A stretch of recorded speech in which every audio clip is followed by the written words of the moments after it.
औज़ुबिल्लाहि बिस्मिल्लाहिर्रहमानिर्रहीम। आज का हमारा लेक्चर है कोहेरेंट सोर्सेस। तो पिछले लेक्चर्स में हमने पढ़ा था लाइट के इंट्रोडक्शन के बारे में पढ़ा था, और उसके अलावा हमने वेवफ्रंट्स के बारे में पढ़ा था, और फिर हमने हाइगन प्रिंसिपल के बारे में पढ़ा था। ठीक है, तो आज का लेक्चर जो है ये भी जो है, इस लेक्चर को गौर से सुने, ये आगे जो है वो इस्तेमाल होगा, आगे आने वाले टॉपिक्स में इस्तेमाल होगा। जिस तरह वेव फ्रंट्स था, तो वेव फ्रंट्स जो है वो हाइगन प्रिंसिपल में भी इस्तेमाल हुआ है, आगे जो है आने वाले टॉपिक्स में भी इस्तेमाल होगा। तो कोहेरेंट सोर्सेज जो है वो क्या सोर्सेज होते हैं, तो डिफिनीशन पढ़ते हैं कि हमारे पास the sources which produce waves having same frequency, equal or comparable amplitude and constant phase difference। ठीक है, वो सोर्सेस जो ऐसी वेव प्रोड्यूस करे, ऐसी टाइप की वेव्स प्रोड्यूस करें जिसकी फ्रीक्वेंसी सेम हो, एम्पलीट्यूड इक्वल हो या कंपेरेबल एम्पलीट्यूड हो। ठीक है, ये दो बातें हो गई, और एक हमारे पास जो है जो तीसरी बात है, कांस्टेंट फेज डिफरेंस हो। ठीक है, सेम फ्रीक्वेंसी जो है, मतलब जो है एक सेकंड में एक वेव जो है वो 10 दफ़ा जो है एक पॉइंट से गुज़रती है, तो दूसरी वेव भी इस तरह अगर गुज़रती हो, मतलब जो है 10 साइकिल्स जो है वो एक सेकंड में गुज़र रहे हों, तो दूसरी जो हमारे पास वेव होगी, उसी के जो साइकिल्स होंगे वो भी जो है उतने टाइम में गुज़र जाएं, तो मतलब ये उसकी फ्रीक्वेंसी कहलाती है।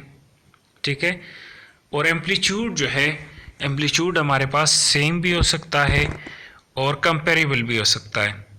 ठीक है, आपको मैं फिगर से जो है वो बेहतर तरीके से समझा दूंगा कि इसका बेसिक मतलब क्या होता है। ठीक है, आपके पास जो है, बल्कि आपको डायरेक्ट जो है फिगर दिखा देता हूँ। आपके पास यहाँ पे एक फिगर है। ठीक है, आपके पास ये एक वेवफॉर्म है। इसमें अगर आप एम्पलीट्यूड को देखें, एम्पलीट्यूड क्या होता है, मैक्सिमम डिस्प्लेसमेंट को हम कहते हैं। तो हमारे पास जो इसी के एम्पलीट्यूड है, एम्पलीट्यूड को अगर आप लोग देखें तो एम्पलीट्यूड तो बिल्कुल सबका सेम आ रहा है, मतलब जो है यहाँ एम्पलीट्यूड जो है यहाँ पर भी जो है बिल्कुल सेम है, यहाँ पर भी एम्पलीट्यूड जो है थ्रू आउट द वेव्स जो है वो बिल्कुल सेम आ रहा है। नीचे भी आपके पास जितनी वेव्स बन रही है, ग्रीन है, ब्लैक है, रेड है, ठीक है, ब्लू है, ये सब में जो है हमारे पास जो एम्पलीट्यूड है बिल्कुल सेम आ रहा है। ठीक है, फ्रीक्वेंसी भी सेम है। आप लोग देख रहे हैं कि ये जो फर्स्ट वेव है, ये जहाँ से स्टार्ट हो रहा है, दूसरा वेव भी स्टार्ट हो रहा है जहाँ पे ख़त्म हो रहा है, तो ये सारी वेव्स जो है वो ख़त्म हो रही है। ठीक है, ये दो बातें हो गई, एक तो फ्रीक्वेंसी की बात हो गई, दूसरी चीज़ एम्पलीट्यूड की बात हो गई। लेकिन तीसरी चीज़ अगर डिफिनीशन में हम देखें तो कांस्टेंट फेज डिफरेंस की बात हो रही है। तो कांस्टेंट फेज डिफरेंस का मतलब क्या होता है, हमारे पास जो है एक वेव जो है वो यहाँ से स्टार्ट हो रहा है। ठीक है, तो अगर दूसरी वेव जो है वो भी यहाँ से स्टार्ट हो, तीसरी भी यहाँ से स्टार्ट हो, और मैक्सिमम वैल्यू जो है वो वेव की इसमें भी ये हो, यहाँ पर भी ये हो, सब में जो है हमारे पास मैक्सिमम वैल्यू, ज़ीरो वैल्यू एक ही जगह पे हो, मतलब आगे पीछे ना हो। मतलब ये है, ये वेवफॉर्म है तो इसकी मैक्सिमम वैल्यू यहाँ पे है, और दूसरा वेवफॉर्म जो है उसकी मैक्सिमम वैल्यू लेट सपोज नीचे वाली की यहाँ पे मैक्सिमम वैल्यू है। तो मतलब ये है, अब इसका जो फेज़ डिफरेंस है वो सेम नहीं है। लेकिन अगर हम देखें तो नीचे जितनी भी वेव्स हैं वो उसका फेज़ डिफरेंस जो है वो कोई नहीं है। फेज डिफरेंस जो है वो आप कह सकते हैं है ही नहीं, या आप कह लें कि कांस्टेंट है। ठीक है, तो ये जो हमारे पास वेव है, ये जो हमारे पास जितनी भी वेव्स बनी हुई हैं, इसमें तो जितने भी हमारे पास अगर हम देखें फ्रीक्वेंसी भी सेम है, एम्पलीट्यूड भी सेम है, और फेज डिफरेंस जो है वो भी कांस्टेंट है। या आप कह सकते हैं कि फेज डिफरेंस इसमें है ही नहीं। फेज डिफरेंस मतलब फेज डिफरेंस क्या होता है? एक वेवफॉर्म है वो पहले स्टार्ट होता है, दूसरा बाद में स्टार्ट होता है। ठीक है, या एक वेवफॉर्म की मैक्सिमम वैल्यू पहले आती है, दूसरे के बाद में आती है, तो यहाँ पे फेज डिफरेंस पर वो आ जाता है।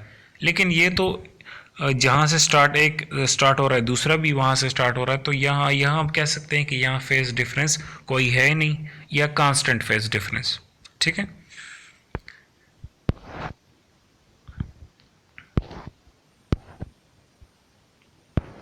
ठीक है, मैंने यहाँ पे एक वेवफॉर्म बनाई हुई है। ठीक है, इसमें आप बेहतर तरीके से देख सकते हैं कि हमारे पास दो वेवफॉर्म्स बनी हुई है। ठीक है, तो दोनों का स्टार्टिंग पॉइंट है वो सेम है, दोनों की मैक्सिमम वैल्यू जो है वो तकरीबन मैंने फ़र्क इसलिए शो किया हुआ है कि हमें पता चले कि ये दो वेवफॉर्म्स हैं। यहाँ पे ये ज़ीरो जो है वो एक ही पॉइंट पे हो रहे हैं, यहाँ मैक्सिमम में भी जो है वो एम्पलीट्यूड भी दोनों का तकरीबन सेम है, या आप कंपेरेबल कह सकते हैं डिफिनीशन में जो मैंने बात कही है। ठीक है, तो हम जो है कोहेरेंट सोर्सेज या कोहेरेंट वेव्स जो है वो कैसे हासिल करते हैं? तो उसके लिए जो है हमारे पास दो मेथड्स इस्तेमाल होते हैं बेसिकली। ठीक है, तो दो मेथड्स में एक तो हमारे पास ये होता है कि हम क्या करें, वेवलेंथ्स को जो है वो डिवाइड कर दें, वेवलेंथ्स की डिवीजन कर दें। मतलब जो है जिस तरह हमारे पास है, आगे आने वाले टॉपिक में हम ये डिस्कस कर लेंगे। ठीक है, कि वेवलेंथ को कैसे डिवाइड किया जाता है। तो यंग डबल स्लिट एक्सपेरिमेंट जो है हमारा तकरीबन छठा लेक्चर है, उसमें हम ये डिस्कस करेंगे। ठीक है, इसके अलावा हमारे पास वेवलेंथ डिवीजन जो है हम और कहाँ पे करते हैं, तो उसके लिए जो है प्रेजनल जो है बाई प्रिज्म, ये भी एक एक्सपेरिमेंट है। ठीक है, लॉयड मिरर जो है ये भी हमारे पास एक एक्सपेरिमेंट है, जिसमें हम क्या करते हैं, वेवलेंथ को डिवाइड करते हैं। ठीक है, क्यों डिवाइड करते हैं? क्योंकि हमें जो है वो कोहेरेंट सोर्सेज की ज़रूरत होती है। कोहेरेंट सोर्सेज जो है हासिल करने के लिए जो है हमारे पास एक पॉइंट सोर्स होता है, लेकिन उससे हम क्या करते हैं, दो कोहेरेंट सोर्स या दो कोहेरेंट वेव्स जो है हम हासिल कर सकते हैं। ठीक है, दूसरा जो हमारे पास मेथड है, हम क्या करते हैं, एम्पलीट्यूड को डिवाइड करते हैं। ठीक है, एम्पलीट्यूड को डिवाइड करते हैं और उसके लिए हम पार्शियल रिफ्लेक्शन इस्तेमाल करते हैं। ठीक है, या हम क्या इस्तेमाल करते हैं, transmission at boundary as in Michelson interferometer. ठीक है, तो ये दो मेथड्स में हम क्या करते हैं, एम्पलीट्यूड को डिवाइड करते हैं। ठीक है, माइकलसन इंटरफेरोमीटर जो है ये आपके कोर्स में नहीं है, वैसे किताब में तो है, लेकिन स्मार्ट सिलेबस का ये हिस्सा नहीं है। ठीक है, मुझे टाइम मिला तो मैं इस पर लेक्चर रिकॉर्ड करूँगा। तो हमारे पास जो है डिवीजन ऑफ एम्पलीट्यूड जो है, अगर हम एम्पलीट्यूड को डिवाइड करें तो उसके लिए दो मेथड्स इस्तेमाल होती हैं, पार्शियल रिफ्लेक्शन और ट्रांसमिशन।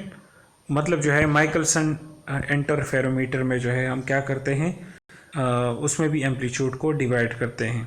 ठीक है, तो हमारे पास कोहेरेंट सोर्सेस कौन कौन सी होती हैं, तो उसमें लेज़र लाइट जो है वो आ जाती है। ठीक है, अब ज़रा कंपैरिजन करते हैं। ठीक है, ये तो मैंने आपको समझा दिया कि हमारे पास जो ऊपर वाली जो रोशनी हमारे पास है वो क्या है, उसका जो एम्पलीट्यूड फ्रीक्वेंसी फेज डिफरेंस जो है वो क्या है, जो डिफिनीशन में हमने चीज़ें पढ़ी थी वो उस चीज़ को सेटिस्फाई कर रही हैं। यहाँ अगर आप देखें तो आपके पास जो वेव्स हैं, एक वेव जो है वो पहले स्टार्ट हो रही है, दूसरी बाद में, इस तरह जो है वो आगे पीछे स्टार्ट हो रही है। तो हम ये कह सकते हैं कि ये हमारे पास कोहेरेंट सोर्सेस से निकलने वाली वेव्स नहीं है, या जो हमारे पास ये जो रोशनी निकल रही है, जितनी भी वेव्स हमारे पास निकल रही है या लाइट के रेज जो निकल रही है, ये कोहेरेंट सोर्स से नहीं निकल रही। ऊपर वाली जो हमारे पास रेज निकल रही हैं या जो वेव्स निकल रही हैं वो कोहेरेंट सोर्स की है। यहाँ नीचे अगर आप देखें तो वह यहाँ पर भी एम्पलीट्यूड भी ना तो एम्पलीट्यूड सेम है, ना फ्रीक्वेंसी सेम है, और ना जो है फेज डिफरेंस जो है वो कांस्टेंट है। ठीक है, तो ये नीचे वाला ये भी कोहेरेंट सोर्स से निकलने वाली लाइट नहीं है। ठीक है, एक और फिगर से आपको बता देता हूँ। ठीक है, हमारे पास जो है सनलाइट को अगर हम देखें तो सनलाइट में हमारे पास डिफरेंट कलर्स होते हैं। तो कलर्स जो है वो हमारे पास इस तरह जो है वो प्रोपेगेट कर रहे होते हैं। ठीक है, तो हमारे पास सन की जो रोशनी है वो हमारे पास कोहेरेंट नहीं हो सकती। ठीक है, क्योंकि आप देख रहे हैं एम्पलीट्यूड का भी फ़र्क आ रहा है, फ्रीक्वेंसी का भी फ़र्क आता है। ठीक है, इसमें भी अगर आप लोग देखें तो हमारे पास जो है जो सूरज की रोशनी होती है वो सूरज की रोशनी नहीं बल्कि एलईडी की जो हमारे पास हम लाइट एमिटिंग डायोड जो इस्तेमाल करते हैं, एलईडी जो हमारे पास लाइट्स होते हैं, ठीक है, जो हम घरों में इस्तेमाल करते हैं, तो वो भी नॉन कोहेरेंट होते हैं। ठीक है, उसमें क्योंकि फेज डिफरेंस जो है वो कांस्टेंट नहीं होता। ये आप देख रहे हैं कि एक वेव जो है वो कहीं और से स्टार्ट हो रही है, दूसरी कहीं और से, और इस तरह जो है उसमें फेज डिफरेंस जो है वो सेम नहीं है रहा। ठीक है, आखिरी वाले में अगर आप देखें तो लेज़र लाइट आप देख रहे हैं कि उसकी जो रोशनी है वो इस तरह जो है वो निकलती है। ठीक है, उसका एम्पलीट्यूड भी सेम होता है। ठीक है, फ्रिक्वेंसी भी सेम होती है, और जो फेज डिफरेंस होता है वो भी कांस्टेंट होता है। ठीक, तो ये आज का लेक्चर था। इस लेक्चर को जो है वो सही से पढ़ लें, क्योंकि ये आगे फिर इस्तेमाल हो रहा है, आगे आने वाले टॉपिक्स में ये इस्तेमाल होगा, 3-4 टॉपिक्स में ये आगे इस्तेमाल होगा। ठीक है, किसी किस्म की भी कन्फ्यूजन हो तो आप मुझसे ईमेल के ज़रिए भी पूछ सकते हैं, कमेंट सेक्शन के ज़रिए भी जो है वो आप पूछ सकते हैं। ठीक है, अल्लाह हाफिज़।